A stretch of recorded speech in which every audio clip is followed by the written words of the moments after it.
गौरांग गौरांग गौरांग गौरांग गौरांग गौरांग। हरे कृष्णा। जगन्नाथ लीलामृत में आप सबका स्वागत है। आपने ये श्लोक तो ज़रूर सुना ही होगा। न हम तिष्ठामि वैकुंठे हृदयेन योगिनाम यत्र गायन्ति मद्भक्ताम तत्र तिष्ठामि नारद। अर्थात भगवान श्री कृष्ण कह रहे हैं कि हे नारद, उस समय ना तो मैं वैकुंठ में रहता हूँ न योगियों के हृदय में रहता हूँ, पर जहाँ पर मेरे भक्त मिलकर मेरे नाम का कीर्तन करते हैं, मेरे विषय में चर्चा करते हैं, मैं वहाँ उपस्थित हो जाता हूँ।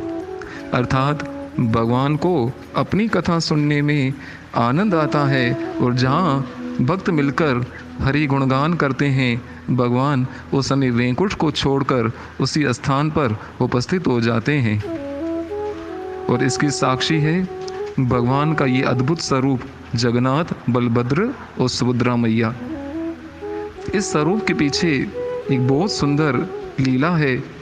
एक बार द्वारिका की सारी रानियां माता रोहिणी को घेर कर बैठ गईं और माँ रोहिणी से कहने लगी, माँ आप हमें कृष्ण की बाल लीलाओं को सुनाइए जो उन्होंने वृंदावन में की, क्योंकि उस समय आप वृंदावन में थीं और आपने उन सारी लीलाओं को स्वयं अपनी आँखों से देखा है। पर रोहिणी माता ने कहा, नहीं, वो ब्रज की लीलाएं मैं तुम्हें नहीं सुना सकती, क्योंकि अगर ब्रज की लीलाएं मैंने सुनाना आरंभ की और ऐसे में कृष्ण आ गए तो उस समय कृष्ण को वो वियोग सहन नहीं कर पाएंगे और ब्रज के वियोग से दुखी हो जाएंगे। तो उस समय उन सारी पटरानियों ने कहा, तो हम ऐसा करते हैं कि सुभद्रा मैया को बाहर द्वार पर खड़ा कर देते हैं और जैसे ही कृष्ण इस दिशा में आ निकलेंगे उसी समय वो हमें सूचित कर देंगी।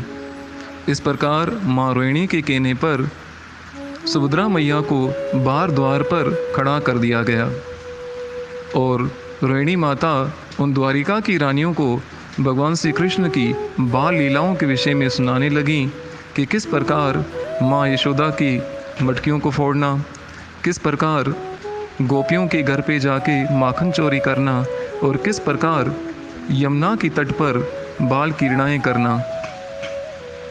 इन्हीं लीलाओं को सुनाने लगी और वहाँ बाहर सुभद्रा मैया कान लगाकर अंदर की सारी बातें सुनने लगीं।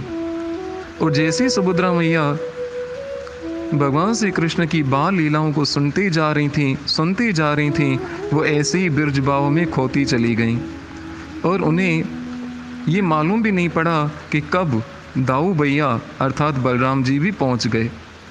और बलराम जी ने देखा कि सुभद्रा क्या कर रही है, ये कान लगाकर छुपकर क्या सुन रही है और इतना खो चुकी है कि उसे आसपास का होश तक नहीं। तो तुरंत बलराम जी भी वहीं पर कान लगाकर रोहिणी माता के द्वारा बताई जाने वाली ब्रज लीलाओं को सुनने लगे। फिर क्या था, बलराम जी भी अपनी बचपन की लीलाओं में खो गए। कृष्ण की उन अद्भुत लीलाओं के विषय में सुनते सुनते बलराम जी भी पूरी तरह से भाव विभोर हो गए और उन्हें भी होश नहीं रहा कि कितना समय बीत गया। इतनी देर में भगवान श्री कृष्ण घूमते हुए उसी दिशा में आ निकले और क्या देखते हैं कि सुभद्रा और बलराम जी दोनों कान लगाकर कुछ सुन रहे हैं। तो तुरंत भगवान श्री कृष्ण के मन में विचार आया, मैं भी तो सुनूं, क्या ऐसी अद्भुत चर्चा चल रही है कि दोनों भाई बहन को कुछ होश भी नहीं कि कब मैं आ गया। इस प्रकार भगवान श्री कृष्ण भी सुभद्रा मैया के साइड में खड़े होकर रोहिणी माता के द्वारा बताई गई उन ब्रज लीलाओं को श्रवण करने लगे। और जैसे ही भगवान श्री कृष्ण उन ब्रज लीलाओं को सुनते हैं, तुरंत वो ब्रज भाव के अंदर चले जाते हैं। उन्हें वो नंद बाबा, यशोदा मैया, गोपियाँ, यमुना का तट, वो ग्वाल बाल और गैयाँ चराना, सारी लीलाएं उनको याद आने लगीं और ब्रज लीला में इतना खो गए, बस सुनते ही जा रहे थे और कितना समय बीत गया। और इस कथा में इतना खो गए कि एक तरह से वो पिघल गए। उनके नेत्र खुले के खुले रह गए, जैसे वो खड़े थे इसी तरह से खड़े के खड़े रह गए। उसी समय नारद मुनि उस दिशा में विचरण करते हुए भगवान के स्वरूप को देखा। नारद जी मन में कहने लगे, वाह प्रभु, क्या अद्भुत स्वरूप है आप तीनों बहन भाइयों का। ऐसा स्वरूप तो मैंने पहले कभी नहीं देखा। काश आपके इस अद्भुत स्वरूप का दर्शन इस जगत के लोग भी कर पाएं। तो कल ही हमने चर्चा की थी कि भगवान का एक नाम है भावगिराई जनार्दन, जो भक्तों के भावों को स्वीकार करते हैं। और भगवान ने नारद जी के इस मन के भाव को स्वीकार किया और भगवान ने यह स्वयं निर्णय लिया कि आगे कलयुग में मैं ऐसा ही स्वरूप धारण करूंगा जगन्नाथ, बलदेव और सुभद्रा मैया का, जो इसी तरह अपनी कथा सुनने में पूरी तरह इतने मगन हैं कि उनके नेत्र खुले हैं, उनके हाथ पांव ऐसे सिकुड़ चुके हैं। और इस प्रकार नारद जी के इस भाव को पूरा करने के लिए भगवान को ये अद्भुत स्वरूप धारण करना पड़ा, जिसको हम कहते हैं जगन्नाथ, बलभद्र और सुभद्रा मैया। इस लीला से हमें ये समझना चाहिए कि हरि कथा की क्या महिमा है। इस हरि कथा को, अपनी कथा को सुनने के लिए साक्षात भगवान भी इस हरि कथा में खो जाते हैं और पूरी तरह आनंद विभोर हो जाते हैं।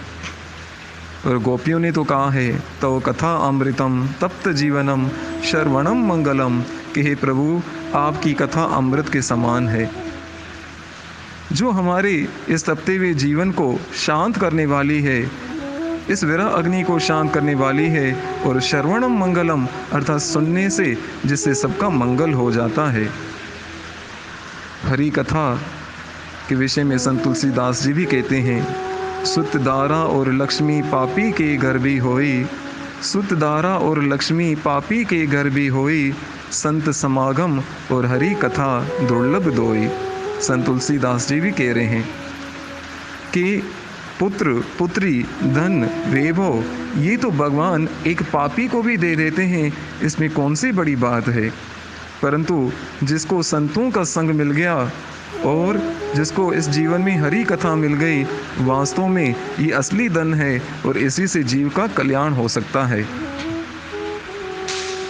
इस हरि कथा के विषय में श्रीमद् भागवत महापुराण में बहुत सुंदर वर्णन आता है।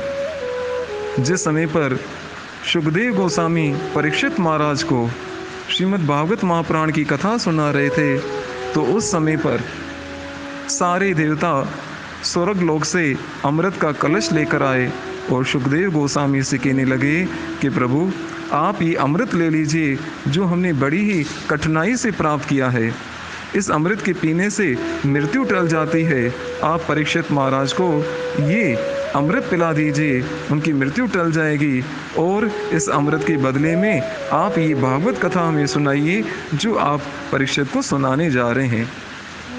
उस समय पर शुकदेव गोस्वामी हंसने लगे और कहने लगे, बहुत अच्छे, आप कांच के बदले में हीरा लेने आए हो। आप कथा को इस अमृत से कंपेयर कर रहे हो, लेकिन हरि कथा के सामने इस अमृत की कोई वैल्यू नहीं। आप ज़रा ध्यान दीजिए, उस समय परीक्षित महाराज जिसके ऊपर 7 दिन में मृत्यु आने वाली थी, लेकिन हरि कथा के आगे उसने अमृत को भी ठुकरा दिया और हरि कथा को ग्रहण करना श्रेष्ठकर समझा। और यही भक्तों का भाव होता है कि जगन्नाथ के इस अद्भुत स्वरूप का कारण जो हमने सुना, जो रोहिणी माता द्वारिका की पटरानी को सुना रही थी, और नारद जी के भाव को पूरा करने के लिए भगवान ने ये अद्भुत स्वरूप धारण किया, जिसको हम जगन्नाथ, बलदेव और सुभद्रा मैया के नाम से जानते हैं, जिनके दर्शन मात्र से, जिनका नाम स्मरण मात्र करने से हमारा मंगल हो जाता है। इसी प्रकार जगन्नाथ भगवान की अद्भुत लीलाओं को आगे भी हम श्रवण करेंगे। आपसे ये निवेदन है कि इस हरि कथा को ज़्यादा से ज़्यादा शेयर कीजिए, ताकि जितने लोगों के कानों में ये कथा जाएगी उनका जीवन पवित्र होगा और स्वयं भगवान की कृपा उन पर सदैव बरसती रहेगी।